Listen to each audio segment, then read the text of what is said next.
Hi everyone and welcome back to my channel. If you're new here, my name is Peter Olaleke Olakwa. I'm actually passionate about helping you get the most out of Microsoft Dynamics 365. So today I'll show you how to use the timeline feature in Microsoft Dynamics 365 sales, to keep track of all your customer interactions and activities majorly. So this actually helps you stay organized and in control. Now, let's get a deep dive into this section. So, my timeline feature, right? So, here is where we have the timeline feature. The timeline feature actually is located on every entity or table in Microsoft Dynamics 365. So, it could be sales, it could be a mini channel, it could be any of the other modules, but there is always a timeline on every form in each of the entities you navigate to. So, basically, the timeline is the central feature in Microsoft Dynamics 365 sales or any other of the applications, right? That displays all activities related to, a customer record. It could be phone calls, it could be emails, it could be tasks, appointments, and the like. So you can actually find the timeline within any of the entities. You can find it within the lead, as I said before. You can find it within the contact, opportunity records, accounts, and the like. So it's a chronological log that gives you more like a comprehensive view of every engagement that has gone through a particular record in the system. So it could be maybe on the company record, on the customer record, or the lead record. So, for example, on this form I have opened here for King's Enterprises, right, we could see on the timeline that there are various activities that have actually gone through on this particular record. So, for example, have already, sent an email. There's an email activity.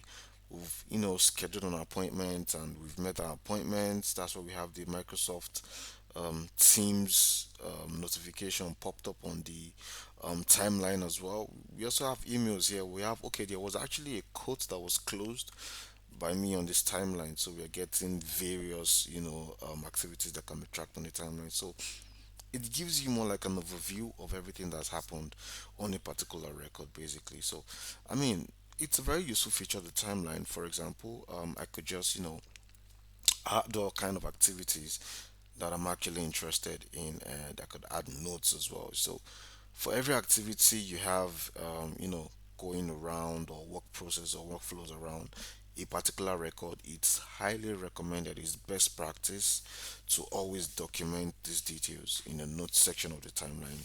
You know, it could be for various reasons. One of which is, for example, I as a user in an organization, I'm a sales representative, for example, and I did some particular business with this account called King's Enterprise, right? And for some reason, I'm not available for a period in the office. I probably went on leave or, maybe left the organization, right? And if my backup or somebody else who this record will be assigned to, would be treating this particular customer, right?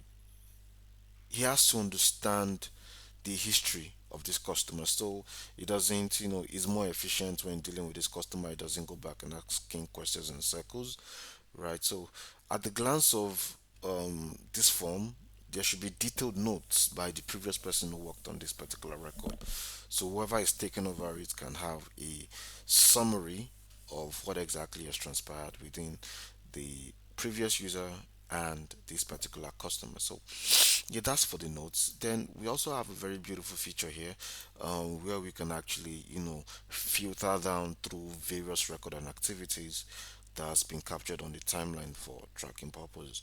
So, for example, you might have your timeline growing over a period of time, and you want to, filter through to see some key particular activities. For example, when I clicked on the filter button, right, I could see that I have an activity type of emails, meetings, opportunity closed and quote closed. I have other various activities to filter on, for example, the modified date. So I could just select either of the records I want to see or I'm interested in, and that automatically refreshes the timeline in the order in which you selected any of this activity type or status reasons. The timeline is also a customizable entity as well, or a customizable feature on the entities that you are actually having access to this timeline. So let's say, for example, you could always, rearrange the order in which all of these activities appear. So if it actually depends on your business process basically. So if your business process says, okay, the first approach is to, you know have the emails first, or have the notes first, then the emails, then phone calls, logging in phone calls, and all the other activities coming after that. I mean, that is very possible as well. So to sum it up, basically, the timeline in Microsoft Dynamics 365 is an essential feature, that helps you record updated records or activities in real time, right? So it ensures, you and your team never miss a bit of information or activity that is supposed to be tracked on a particular record. So whether it's tracking communications or managing follow-ups, the timeline keeps everything in one place and helps you stay organized and more proactive. So thank you for watching. If you found this video helpful, don't forget to like and subscribe for more Dynamics 365 tips. I'll see you in the next video.